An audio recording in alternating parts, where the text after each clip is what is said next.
Hey everyone, it's me again, and welcome to Faith's Faces. If you're new to my channel, welcome to my little corner of the internet. My name's Faith Grenade, and I put makeup videos here on YouTube.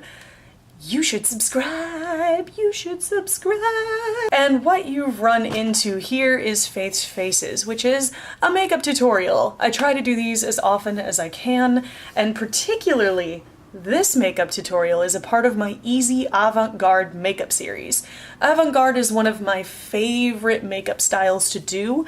For those of you who don't know, avant-garde or editorial makeup is makeup that's just a little bit weird, that's just a little bit off the cuff, and says, fuck the rules, I'm gonna do what I want.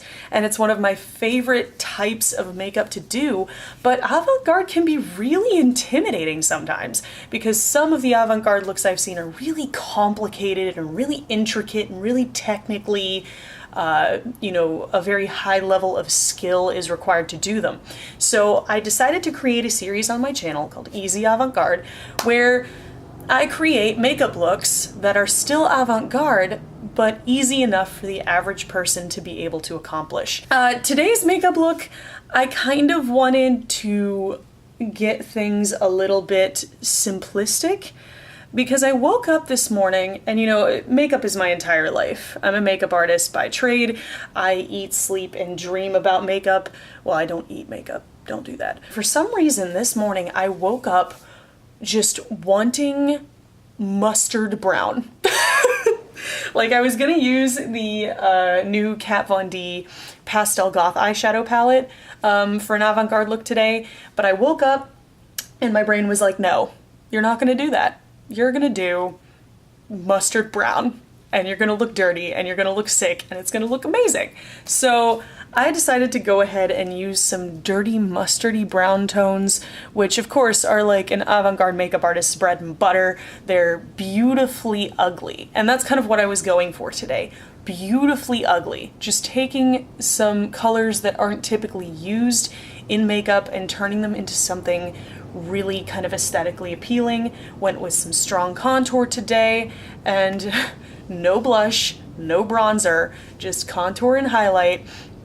And I wanted to basically do a look that would require minimal effort, minimal brushes, and minimal product. I also mimicked bleached eyebrows, which I didn't actually film my eyebrows, but I explain in the video how you do, how you simulate a bleached brow look. So if you guys want to know how to get this easy peasy, simplistic, dirty avant-garde makeup tutorial, then just keep on watching, baby. Let's go ahead and get right into it. Gonna be mostly using the Melt Cosmetics Rust Stack today because it has this beautiful, wonderful color that's called Rubbish, and it's beautifully ugly, I think.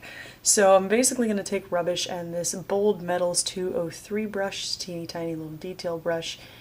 Gonna load this up, and we're going to start kind of on the inside edge here, otherwise known as Faith's favorite spot to put eyeshadow in the entire world for avant-garde looks.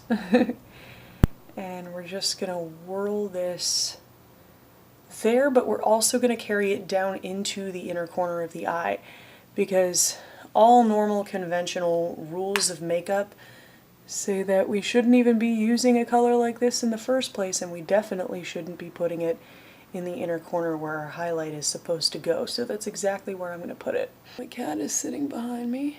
We're just gonna carry this through into the crease. Now we're going to take that same color and put it on either side of the lid, kind of spotlight style. So I'm going to take a flat edge of the brush, put even more product on it, and we're going to hit this outside corner and this inside corner, leaving only the center bare. So now that that is whooshed around in this odd little shape here, make sure things are blended, looking snazzy. And then I am going to take this color, which is called Classic. It's like an ivory, yellow, kind of low value yellow shade. I'm just going to pat this on the center of the lid, working outward into your mustardy shade, carrying it up into the crease. It's basically like fill in the blanks. So we've gotten our mustard shade laid down and now we're just filling in any spots that are blank. And then if you overload it a little bit, you can kind of move back in to rubbish with the other side of your brush and sort of blend and reestablish that color. So now we're going to take this same brush and just run this under the lower lash line. So now that that's looking fairly similar, I'm going to take a new goodie that I discovered while I was at Ulta the other day. It is the NYX Faux Black collection in the shade Burnt Sienna. This is an eyeliner and it's a beautiful warm brown with a kind of red-violet undertone, which I really enjoy. And I'm going to take this and I'm going to loosely run it up along the tight line, kind of wiggling it between the lashes, up on top there a little. And now quickly, before that liner sets, I'm going to take a pencil brush and start to smudge the edge of that liner. So now I'm going to pop some mascara on my other eye. This is the CoverGirl Supersizer. Not trying to reinvent the wheel here. In this case, I'm literally just trying to make my eyelashes dark. And do my foundation real quick because you guys already know how I do that, and I will be right back. As I am back, just dusting off some big here. Just to give you a lowdown of what I did and also what I did with my brows, because I forgot to mention that. My eyebrows I actually filled in with my Viseart Structure Brow and Shadow Palette, like I would typically do. And then, over top, I took the Tarte ShapeTape Concealer, which is just a hair light, and I went ahead and ran that through my brows to give a bleached eyebrow effect, which just adds to sort of the avant-gardeness of the look. So that's a little pro tip if you guys ever want to give your brows the appearance of being bleached without actually bleaching them. Just run some concealer through them. No need for all that commitment. For my lashes, I used the Kiss number 11s, and then for the foundation and concealer, I am trying my damnedest to get this Kogendo Aqua foundation to work for me. The one major problem I have with it is just it has no coverage at all. No coverage. Like, I could put concealer on underneath and then put this foundation on over top and I will still see scarring and redness because it just has no coverage. I've had tinted moisturizers that have more coverage than this foundation does. So now for contour. You could totally contour with that mustardy yellow color. I think that would look really cool. I'm going to keep things simple today, and I'm going to use my Kat Von D Shade and Light contour palette. This is the removable version. First I'm going to highlight with this yellow shade in here, which is basically like my skin tone. But I'm going to highlight with it under the eyes. Hopefully it will give me a little more coverage. And then I'm going to go into these two kind of mixed together. The medium shade is just a little bit too warm, but it helps to neutralize the first shade, which is quite cool toned. And we're just going to contour here. We're sliding this into our cheekbone, just underneath. And it's okay if your contour ends up a little warm on this one, because the eye look is very warm and you can carry that avant-gardeness about the eyes into the rest of the face by contouring in this manner. Going pretty intense with the contour today because my theme here is kind of sickly and sunken. So if we have an intense contour that'll just make our cheeks a little bit more sunken in and sallow looking. And I found what helps to create that sunken effect is taking just a cooler tone shade and putting it right up here.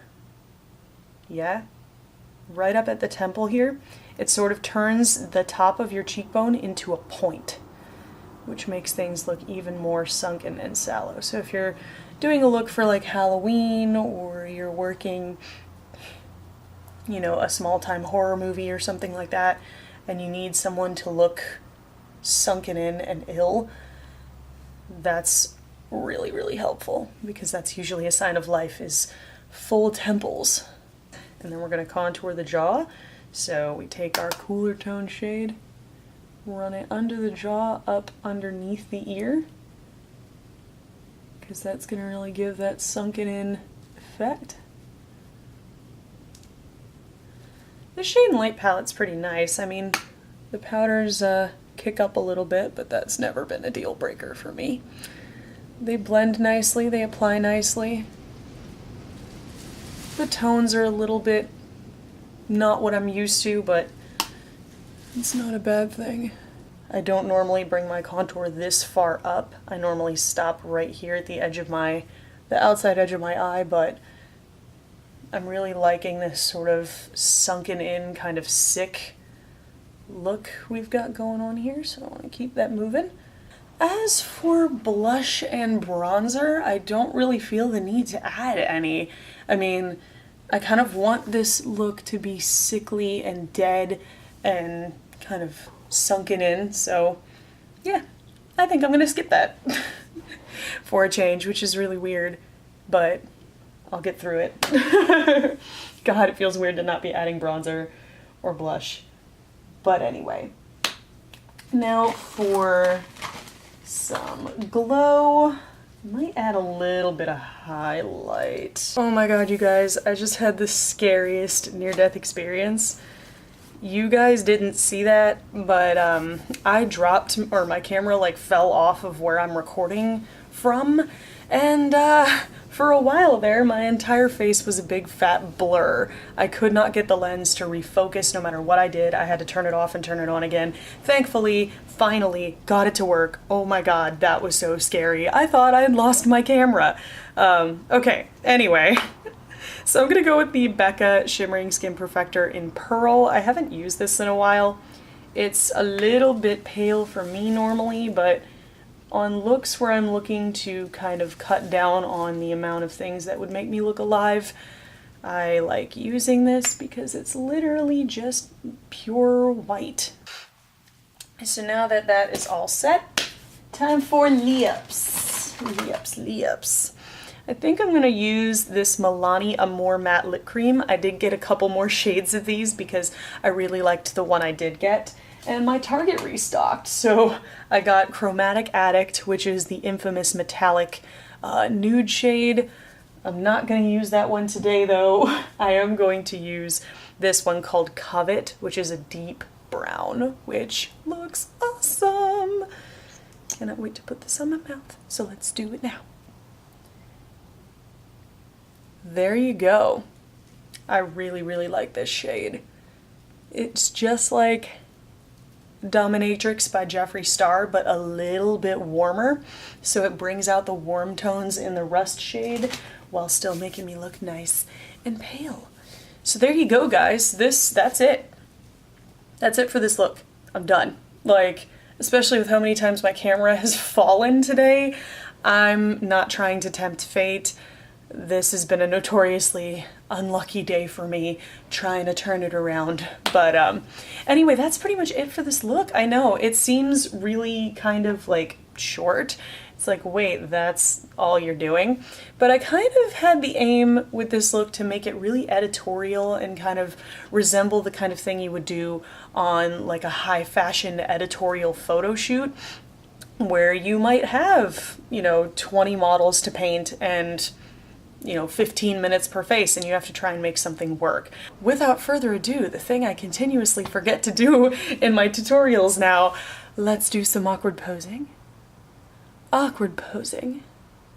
Looking down, looking forward, looking fierce. I hope you guys found this video helpful, informative, or entertaining. If you did, there's a button for that. Spank that like button in the butt, you know it deserves it. And if you want to see more from me, got a couple options now. You can either click one of these videos on either side of my head to binge if you're bored or bummed out, or you can hit that button that looks like my face and subscribe and become a member of the faithful today. I put out new videos every Sunday. Thank you guys so much for watching and joining me today, and I will see you in the next video.